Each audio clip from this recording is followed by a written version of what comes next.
राम, जय श्री बालाजी, जय माता की। पूजा में ध्यान भटकता है, पूजा करने का मन नहीं करता है। जब भी पूजा करने बैठता हूं चित्त नहीं लगता है। क्या कारण है? कौन सी शक्ति आपको रोक रही है? कौन सी शक्ति आपको पूजा नहीं करने दे रही है? और ये समस्या जो है दिन प्रतिदिन बढ़ती ही जा रही है। ऐसा क्यों है? किस कारण से होता है? कौन सी चीजें हमें रोकती हैं ताकि हम पूजा, याचना, साधना अपने इष्ट और अपने आराध्य की ना कर पाए? आज सारी जानकारी आपको इस वीडियो में प्राप्त हो जाएगी। वीडियो के एंड तक बने रहना और साथ में अगर आप चैनल पर पहली बार हो तो सब्सक्राइब कर दीजिए और 10 लोगों तक इस वीडियो को जरूर शेयर कर दीजिए ताकि जिस भी भक्त के सामने आए वो भी अपने कार्य को परिपूर्ण करे।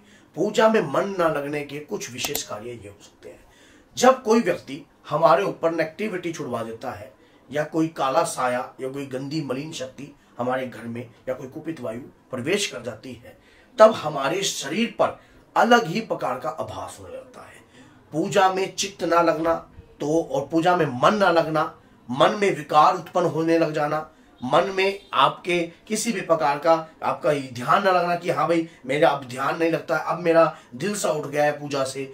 तो घर की हो या बाहर की हो, नेगेटिविटी होती है, नकारात्मकता होती है। वो नकारात्मकता आपके शरीर पर, आपकी देह पर रहकर आपकी पूजा के बल को परास्त करती है, जिसके कारण आप पूजा ना कर पाओ। और अगर आप पूजा नहीं कर पाओगे तो ये आपके ऊपर हैवी हो जाएगी। इसीलिए नेगेटिविटी हमें रोकने का प्रयास करती है, तभी हमारा पूजा में ध्यान नहीं लगता है। पहली बात तो ये हो गई। दूसरी बात ये, जब कभी हम अपने इष्ट, अपने आराध्य की निरंतर पूजा करते हैं, रोजाना प्रतिदिन पूजा करते हैं और हम उनसे हमारी अपेक्षा होती है कुछ पाने की, और वो चीज जब हमें नहीं मिलती है तो हमारा मन किसी ना किसी प्रकार से कंठित हो जाता है, दुखी हो जाता है, विकर्ण मन में विकार उत्पन्न हो जाता है कि पता नहीं मैं तेरी भक्ति पूजा पाठ करता हूं और फिर भी मुझे पूजा के माध्यम से कोई भी मेरे रास्ते नहीं खुल रहे हैं, पता नहीं क्यों मेरे साथ ऐसा हो रहा है। फिर आप अगर मान लीजिए आपने कोई 21 दिन का संकल्प लेकर पूजा करी थी, उसके बाद अगर आपके साथ ये हो रहा है तो आपका ये होता है कि मैंने संकल्प लेकर पूजा भी करी और फिर भी मेरे साथ ऐसा हो रहा है। अधिकतर बता देना आप कमेंट बॉक्स में कहीं आपके साथ भी ऐसा ना हो रहा हो। तो अधिकतर व्यक्तियों के मन में इस प्रकार के ख्यालात उत्पन्न हो जाती है। हमारी अपेक्षा ये अपने इष्ट, अपने आराध्य से बहुत ज्यादा हो जाती है कि हमारे ये कार्य परिपूर्ण हो जाए, ये रास्ते हमारे खुल जाए। लेकिन कई कारणों से हमारे कर्म के अनुसार हमारे जीवन में जो अंधकार छाया गया होता है, पूजा करने से हमारे कर्म जो है वो कन्वर्ट होते हैं, वो धीरे धीरे धुलते हैं। लेकिन व्यक्ति को यह बात समझ में नहीं आती है। उसे लगता है कि बस मैंने पूजा करी तो आज ही मुझे मेरी पूजा का फल मिलना चाहिए। भगवान श्री कृष्ण ने गीता के अंदर स्पष्ट तौर पर इस बात का विश्लेषण किया है अर्जुन को कि तू अपना कर्म, तेरा प्रधान है, तू अपने कर्म में ही ध्यान दे, फल की अपेक्षा मत कर। फल तुझे अपने वक्त पे, अपने नियम के अनुसार तुझे प्राप्त होगा ही होगा। तू, तेरा ध्यान काम है जो मैं तुझे कह रहा हूं बस वो कार्य कर। धर्म युद्ध में तेरा काम है युद्ध करना, और तुझे उसका फल क्या प्राप्त होगा वो मैं जानता हूं। तो इसी प्रकार से भगवान सब जानी जान होते हैं। जब कभी हमारे मन में इस प्रकार की भावना उत्पन्न हो जाती है कि हम भगवान की पूजा पाठ करते हैं और उसका फल हमें प्राप्त नहीं हो पा रहा है, तो कहीं ना कहीं आप ये देखना, आपके लिए भगवान ने आपसे अच्छा सोच रखा है ताकि आप खूब तरक्की कर पाओ और अच्छी कृपा प्राप्त कर पाओ। भगवान कभी भी हमारे लिए अनहित नहीं सोच सकते।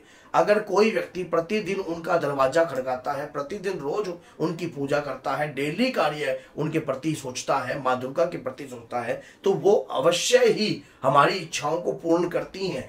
वो हम उनसे बेटर तो नहीं सोच सकते। वो तो स्वयं भगवान है, वो तो स्वयं ईश्वर है। वो हमारे लिए एक रास्ता अगर बंद होता है तो भगवान 10 रास्ते खोल देता है। कभी भी पेड़ पे रहने वाला पक्षी, आंधी चले, तूफान चले, पेड़ गिरे, कुछ भी गिरे, लेकिन वो गिरता नहीं है।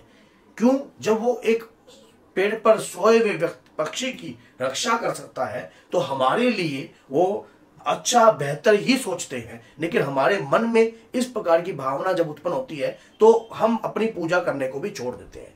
ऐसी अवस्था में पूजा करना नहीं छोड़ना चाहिए। और संकट, अगर आपके घर में अगर कोई ऐसा संकट रहता है जिसका पूजा करने से दम घुटता है, अब आप कहोगे क्या संकट पूजा करने से भी दम घुटता है? हाँ, अगर आप घर में हवन करते हो, पूजा करते हो, शंखनाद करते हो, घंटी का उच्चारण करते हो, तो संकट का जो है दम घुटता है। घर में धूनी करते हो, कंटिन्यू कपूर का आप घर के अंदर उजागरण करते हो, तो उस दौरान भी संकट जो है आपके घर में, उससे घबराहट होती है, उसे घुटन महसूस होती है। तो वो भी आपके शरीर पर रहकर आपकी पूजा को ना करने के लिए प्रयास करता है, ताकि आप ना तो पूजा कर पाओ, ना नियमबद्ध होकर आप अपने घर के अंदर इस प्रकार का कार्य कर पाओ। वो भी आपको रोकने का प्रयास करता ही करता है।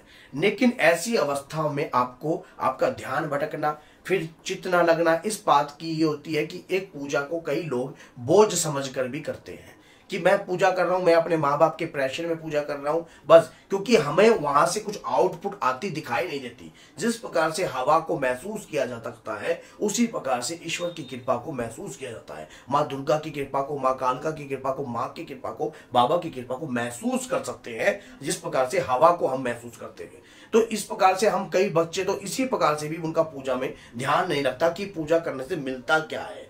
जो नहीं मिलता वो पूजा करने से सब कुछ बदल सकता है। आपके हाथ में अगर कहीं भाग्य रेखा आपका साथ नहीं दे रही है, या आपका भाग्य आपके हित में नहीं है, या आपका साथ नहीं दे पा रहा है, तो पूजा करने से आपकी भाग्य रेखा उभर जाती है। आपके घर में धन धान्य की बरकत जो है उभरती है, और धन धान्य की कृपा आपको प्राप्त होती है। क्योंकि जीवन में कुछ रास्ते ऐसे होते हैं जो हमें दिखाई नहीं देते, लेकिन उनकी कृपा हमें जरूर प्राप्त होती है। ये परमात्मा की कृपा से ही होता है। जब जिस बच्चे को ये प्राप्त होने लग जाए कि वाकई में ही पर ईश्वर की पूजा करने से, भगवान की पूजा करने से हमें ये प्राप्त होता है, तो हर कोई पूजा करने नहीं लग जाएगा, हर कोई नहीं करने लग जाएगा। जो चीज छुपी हुई है, भविष्य की कृपा, मान लीजिए हमारे पुराने कर्मों को धोती है भक्ति। जो पुराने कर्म है, पाप कर्म है, कुछ भी है, जो हमारा पुरुषार्थ अर्जित होता है, उसके दौरान हमारा जन्म जो है निर्धारित होता है कि हम किस जन्म में जाएंगे और किस व्यक्ति के घर में हम जन्म लेंगे। ये सब जितना भी कार्य है, भक्ति, पूजा पाठ करने वाले व्यक्ति को अवश्य ही प्राप्त होता है नियम के अनुसार। तो इसीलिए अगर आपका मन ना लगे तो सच्चे मन से आप अपने इष्ट आराध्य की एक अरदास निकालिए और बाबा से प्रार्थना कीजिए, माँ से प्रार्थना कीजिए कि मेरा भक्ति पूजा पाठ में ध्यान नहीं लग पा रहा है, हे प्रभु ऐसा क्यों हो रहा है मेरे साथ, कृपा दीजिए, मुझे भक्ति की ताकत दीजिए, ताकि मैं आपकी पूजा में मन लगाकर कार्य कर सकूं। पूजा करने से पहले अगर इस प्रकार की विनय प्रार्थना अपने इष्ट, अपने आराध्य के सामने करी जाती है, तो वो हमें हमारी पूजा को स्वीकार जरूर करते हैं। तो बोलिए जय सीताराम, जय श्री बालाजी महाराज। अब इस वीडियो को अपने तक मत रखना, 10 लोगों तक जरूर शेयर कर देना, ताकि जिसके मन में इस प्रकार के विचार आ रहे हों तो वो विचार कभी उत्पन्न ना हो पाए। तो बोलिए जय सीताराम, जय माता।